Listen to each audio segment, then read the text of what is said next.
साथियों नमस्कार, स्वागत आप सबों का। बीपीएससी ने शिक्षक भर्ती की परीक्षा का सिलेबस या पाठ्यक्रम कल जारी कर दिया है। अपने वेबसाइट में उन्होंने जब ये सिलेबस को डाला तो आपको देखकर ये हैरानी हुई होगी कि शिक्षक भर्ती की प्रक्रिया में 2 पेपरों को पास करना पड़ेगा। यानी कि एक जो जनरल पेपर है जो लैंग्वेज से संबंधित होगा और दूसरा सामान्य अध्ययन से संबंधित होगा।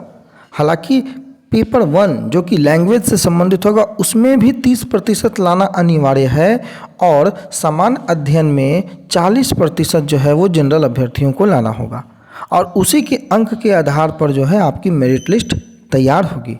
आक्रोश क्यों है?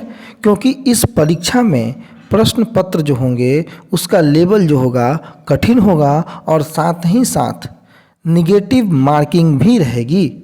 आप समझिए कि शिक्षा विभाग, बिहार सरकार, नीतीश कुमार, माननीय उप मुख्यमंत्री तेजस्वी यादव ने किस प्रकार से विश्वासघात किया है अभ्यर्थियों के साथ। 4 साल से 7वें चरण की बहाली अब देंगे, तब देंगे, कल देंगे, आज देंगे और उसके बाद परीक्षा का अतिरिक्त बोझ और अब एक नहीं बल्कि 2-2 पेपर की परीक्षा आपको पास करनी पड़ेगी। यानी कि उस परीक्षा के सिलेबस में पूरे ब्रह्मांड को समायोजित कर दिया गया है। आपको अंग्रेजी, हिंदी, गणित, भूगोल, इतिहास, अर्थशास्त्र ना जाने कौन से ऐसी सब्जेक्ट है जिससे आपको ताल्लुकात ना रखने पड़े। यानी कि आपको अब बिहार में शिक्षक बनना है तो आपको पूरे ब्रह्मांड का ज्ञान लेना होगा और बीपीएससी मेंस के जैसा परीक्षा 4 घंटे का पास करना होगा। मैंने लिखा है कि 90% लोग बाहर हो जाएंगे। मैंने डे 1 से कहा है कि यह परीक्षा जो हो रही है वह ज्वाइनिंग की परीक्षा नहीं है बल्कि यह परीक्षा एलिमिनेशन की परीक्षा है। आपको छांटने की परीक्षा है। स्तर इतना अधिक होगा, लेवल इतना अधिक होगा और इस प्रकार के प्रश्न पूछे जाएंगे कि ना आप 30% अंक प्राप्त कर पाएंगे ना ही आप आगे बहाली में हिस्सा ले पाएंगे। मौका आपको 3 बार मिलेगा। बीएड करने के पैसे बर्बाद हो जाएंगे और अंतोगत्वा आपको फिर से पलायन कर मजदूरों की ज़िंदगी जीने के लिए मजबूर होना पड़ेगा। अब आप देखिए अखबारों ने जो लिखा है उसको भी मैं आपको पढ़कर बता देता हूं कि बीपीएससी शिक्षक नियुक्ति का सिलेबस और पैटर्न इन्होंने जारी कर दिया है। अब नोटिफिकेशन भी जल्द आ जाएगी। गलत जवाब देने पर नेगेटिव मार्किंग की भी व्यवस्था की गई है और यह समझ नहीं आता है कि बिहार सरकार को शिक्षक चाहिए या फिर अधिकारी। क्या जिले को चलाने के लिए अधिकारी की आवश्यकता है बिहार सरकार को या विद्यालय को चलाने के लिए और बच्चों को पढ़ाने के लिए शिक्षक की आवश्यकता है? और ये परीक्षा उन लोगों से ली जा रही है जो लोग दक्षता परीक्षा पास करके या फिर सीटेट, बीटेट, स्टेट पास करके उत्तीर्ण हैं। एक और महत्वपूर्ण सवाल और महत्वपूर्ण बिंदु है जिसको हम लोगों ने ध्यान नहीं दिया है और वो यह है कि तकरीबन 5000 के आसपास के ही जो सीटें हैं वही आपको मिली हैं। लगातार ये कही जा रही थी कि सीटों की संख्या बढ़कर आ रही है, लेकिन शिक्षा विभाग ने एक ही झटके में सारे सीटों को ख़त्म कर दिया।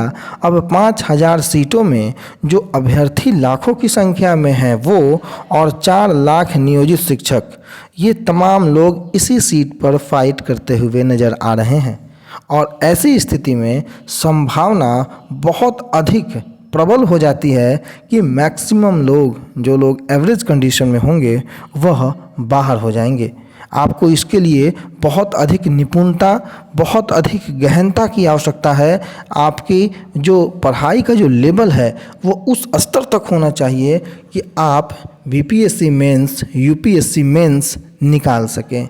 अगर जो अभ्यर्थी उस लेवल का है कि जो बीपीएससी मेंस और यूपीएससी मेंस निकाल सकता है तो बड़े अफसोस के साथ ये कहना पड़ रहा है कि वह यूपीएससी और बीपीएससी निकालकर अधिकारी बनता, ना कि एक शिक्षक, और वह भी इतने कठिन परीक्षा पास करने के बाद उस शिक्षक का जो मूल वेतन होगा वो मात्र 25,000 से लेकर 32,000 के पास होगा।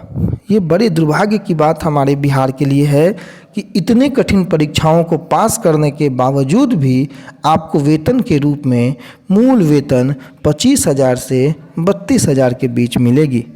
बाकी सरकार ने जो तय किया है वो आपके सामने है। जब परीक्षा की बातें हुई थी तो मैंने आपको सतर्क किया था, परंतु कुछ लोग जो कि नहीं समझ पाए थे, आज पाठ्यक्रम देखने के बाद उनके पैर के नीचे से ज़मीन खिसक गई है। फैसला आपको करना है, निर्णय आपको करना है। आखिर आप स्वतंत्र देश के स्वतंत्र नागरिक हैं, तो फैसला स्वतंत्रता के साथ लोकतंत्र के आधार पर ही लेना होगा।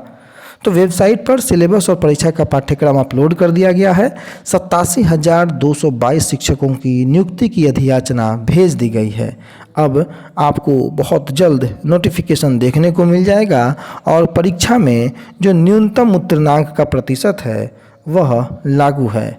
याद होगा हेडमास्टर की बहाली की परीक्षा पूरे बिहार से 400 से भी आसपास के लोग जो है वो उत्तीर्ण हो पाए थे और बहाली हजारों की संख्या में दिखाई गई थी। और होगा कुछ यूं ही कि पूरे बिहार में 2 लाख से अधिक शिक्षकों की बहाली को लेकर के ढिंढोरा पीटा जाएगा और बहाली 10% की भी हो जाए, यानी कि अगर 20,000 की भी हो जाए तो बहुत मानी जाएगी। वो समय आएगा जब आप अखबारों में देखेंगे कि बिहार के शिक्षक भर्ती प्रक्रिया में क्वालिफाई करने वालों की संख्या मात्र 20,000 के आसपास है, बाकी लोग डिसक्वालीफाई हो गए। तो 100 अंकों की परीक्षा पेपर 1 में होगी भाषा की और 150 अंकों की परीक्षा पेपर 2 में होगी, जो कि प्राथमिक में सामान्य अध्ययन की होगी और माध्यमिक उच्च माध्यमिक में अपने विषय वस्तु के साथ साथ जो जनरल पेपर है जिसमें भारतीय राष्ट्रीय आंदोलन, भूगोल, गणित, मानसिक क्षमता यानी कि रीजनिंग, तमाम मुद्दों को लेकर के प्रश्न पत्र आपसे पूछे जाएंगे और उसका स्पष्ट दिशा निर्देश कल के वीडियो में ऑफिशियल अनाउंसमेंट के साथ मैंने बना दिया है। आगे आज के अखबारों में जो भी खबरें हैं कि आप शिक्षक बहाली में नेगेटिव मार्किंग से अब आक्रोश हो रहा है, आक्रोश स्वाभाविक है और अखबारों ने उसे प्रकाशित भी किया है। आप माध्यमिक के हों, उच्च माध्यमिक के हो, प्राथमिक के हों, अपने स्तर से प्रश्न पत्र का जो लेवल है वो आकलन करके अगर तैयारी करना चाहते हैं तो शुरू कर सकते हैं। अगर आप विरोध करना चाहते हैं तो लोकतंत्र में उसका भी अधिकार आप लोगों को मिला है। बाकी पहली से 5वीं के 85,000 और 33,916 जो आपको माध्यमिक के हैं और 57,000 के आसपास उच्च माध्यमिक के शिक्षकों की भर्ती होनी है, उस पर नोटिफिकेशन बहुत जल्द आ जाएगा। फिलहाल के लिए इतना ही। आने वाले समय में जो भी महत्वपूर्ण अपडेट्स होंगे सबसे पहले आप तक पहुंचाएंगे। तब तक के लिए अपना बहुत ख्याल रखिएगा। धन्यवाद।